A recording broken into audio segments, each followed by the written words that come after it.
A new stock gets going for the first time today. It's SRFM, Surf Air Mobility. It's doing short passenger flights under 500 miles and is developing an electric to take climate-altering carbon out of the air travel industry. Marketplace's Stephanie Hughes has that. When a trip's less than 500 miles, Americans tend to drive, not fly. Companies like Surf Air want to change that by making the little planes used for these routes less expensive to operate. Alon Head is senior editor at the Air Current, a trade publication. There's increasing interest in the idea that electric aircraft can really reduce the costs of operating small airplanes. Head, who's also a helicopter pilot, says electric motors are really simple, which makes them easier to maintain than turbine engines. That could bring costs down. They're also limited to short ranges, which makes them best suited for regional travel, and could also make better use of the country's 5,000 public airports, says Matthew Clark, aerospace engineering professor at the University of Illinois, Urbana-Champaign. There are so many airports littered across the entire country, so the infrastructure is there. But the regulation is not. The U.S. has yet to approve electric passenger planes for public use. And even if it does, passengers have to be willing to leave their cars behind. I'm Stephanie Hughes for Marketplace. Marketplace Morning Report is supported by Amazon Business. From small business to big enterprise and everything in between, Amazon Business helps simplify the supplies buying process.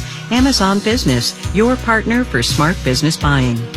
And by Indeed, a streamlined hiring solution. Indeed helps businesses attract, interview, and hire candidates. Learn more at Indeed.com/hire. And by Odoo, focused on providing all-in-one open-source business management software with fully integrated applications for every business need. More at Odoo.com.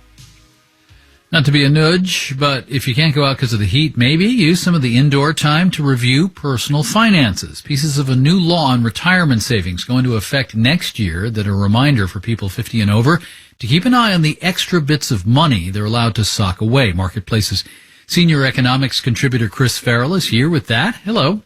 Good morning, David. Ketchup on your fries, right? But for those saving for retirement and that person is old enough, there's a different kind of ketchup. Yeah, it's actually a little bit harder than ketchup on your fries, by the way, David. But, okay. So, 2 decades ago, Congress said, let's have this catch-up contribution for workers that are 50 years or over, and you're an employer-sponsored retirement savings plan.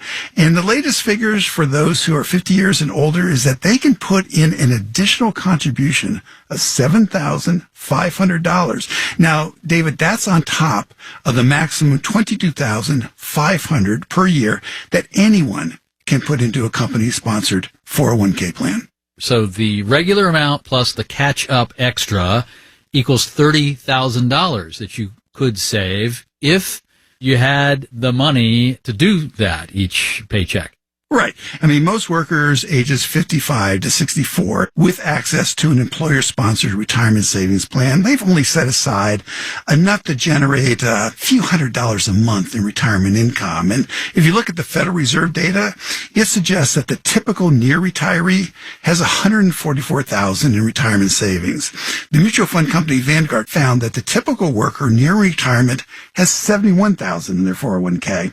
So in the Vanguard study, only 16% took advantage of the catch-up feature, and not surprisingly, they were among the better paid employees who were already putting the maximum into their retirement savings plan. But for those who can put the catch-up money in, hear ye, if you're 50 and older, this catch-up provision is changing for next year.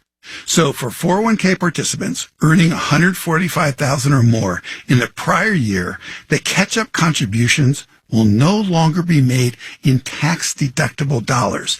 The catch-up portion will be made in after-tax Roth contributions. So to make that clear, you'll pay taxes on those catch-up contributions up front, but you won't pay any taxes on any gain when the money is withdrawn in retirement. And by the way, the shift is probably to the benefit of most people since this allows for greater tax diversification with the retirement savings. Marketplace's senior economics contributor Chris Farrell, thank you so much. Thanks a lot, David. Tomorrow here, we switch the focus to younger workers. Chris and I are going to look at a system on the way where employers can double your student loan payments. That'll be at marketplace.org tomorrow if you miss it on the air. I'm David Brancaccio with our morning report. From APM, American Public Media.